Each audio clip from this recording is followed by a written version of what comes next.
What's up, YouTube? This your boy at No More Gang Stalking. This is why we need to be out there making a loud noise. The time is now to get out there and make a loud noise.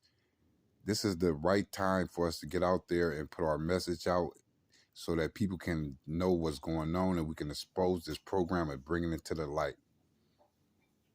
Kevin McCarthy, Republican from California, House Minority Leader, hoping to be the Speaker. We'll ask you about that in a moment. Mr. Representative, thanks for being here. But first, about the Twitter files. What's your biggest takeaway, having watched everything that's been revealed?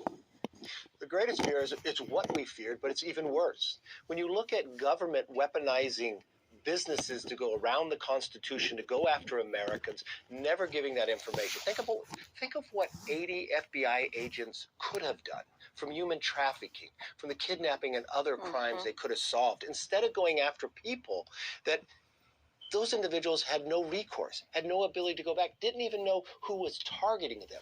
But the next question drives even further. What about Facebook? What about Google? Yes. What about the 51 Intel agents who signed a letter in regards to saying it was Russian collusion when it came to the Hunter Biden laptop right before an election? These are people that used to be the head of the CIA, the Clapper, the Brennans, the Hayden. Remember what the head of the CIA, Hayden, had said? I paraphrase. He literally called Republicans the greatest threat of terrorism around the world. This is what they believe. That means going after you, me, your viewers, 40% of America, and they're using our own government to do it and hiding the fact. We would have never known this had it not been for Elon Musk bringing it out. Now, what can we do with it? We were 17 days away from January 3rd. We have a plan set for Christopher Wray to come in and answer to the American public, Merrick Garland to come in and make these answers, from Jim Jordan to Jamie Comer. We've got to get our work going on the very first day. And that's why when you bring in the speakership, we've got to move beyond this. The only shining light in the last two elections, fighting government and everywhere else, was the Republicans in the House. We won both times when all the other Republican entities have lost. We need to be able to have the strength to stop this Biden agenda and get to the bottom of these and get the answers for the American public. You know, I know you've made a pledge to subpoena those 51 intelligence agents you just mentioned that dismissed Hunter Biden's laptop as Russian disinformation. And I think I ask you this question with real hopefulness because I believe that the focus of the FBI is a political question, meaning priorities, dictating where the FBI should be placing, for example, the attention of 80 agents. Is there something you can do? Is there something through the political process that can actually hold, in this instance, for example, the FBI to account? Very much so.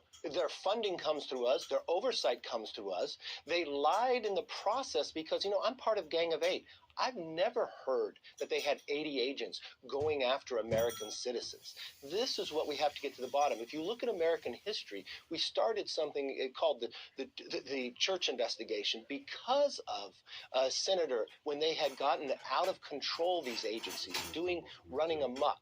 We have talked about this internally. We have our Oversight and Accountability Committee run by Jamie Comer. We have Judiciary that has the oversight of the FBI with Jim Jordan. But we've talked about a subset to go in. This is becoming so detrimental that they're using government agencies, but they're weaponizing American businesses at the same time to go after American citizens. We've got to turn it on its head and get to the bottom of this. The number of whistleblowers that have come forward that worked in the FBI, that have given us the information, we cannot delay and make sure that we can start on day one with the subpoenas and get the answers for the American public and make the changes needed to protect the American citizen. Congressman Pete Hegseth has on his arm a tattoo that says, "We the people."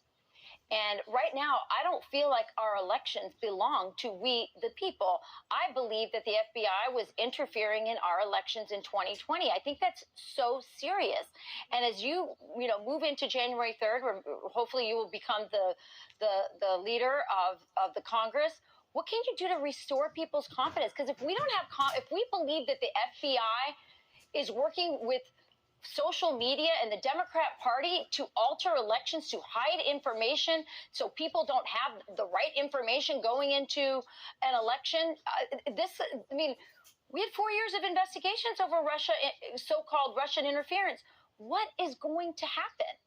Well, a number of things are going to happen. We have an entire plan. Remember what they did where they weaponized the Intel committee. No longer will Adam Schiff or Eric Swalwell serve on those committees.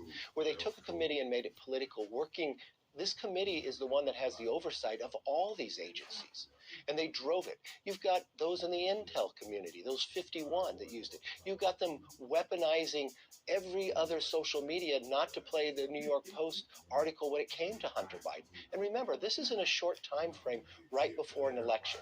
All of that has to come forth to know the truth so it never happens again, and then follow the truth to put in any safeguards to make sure our elections, that this can never happen again, that the American public gets all the information and they can make their own decision so we, the people, control what is happening.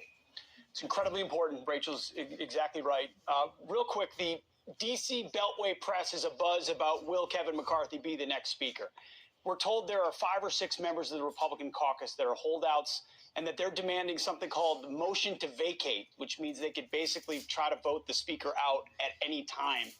What's the status of the negotiations inside the caucus? How confident are you right now? I'm very confident. Look, I've been leader for 4 years. In the battle that we just had for the last 2 election cycles, we have only won seats. We won the majority. We're going to be able to stop Biden's agenda. We have the majority, and we fired Nancy Pelosi. This is why we need to. This is why we need to. This is why we need to make a loud noise to get our message out, y'all. Empowering everybody. Eric Swalwell. Peace.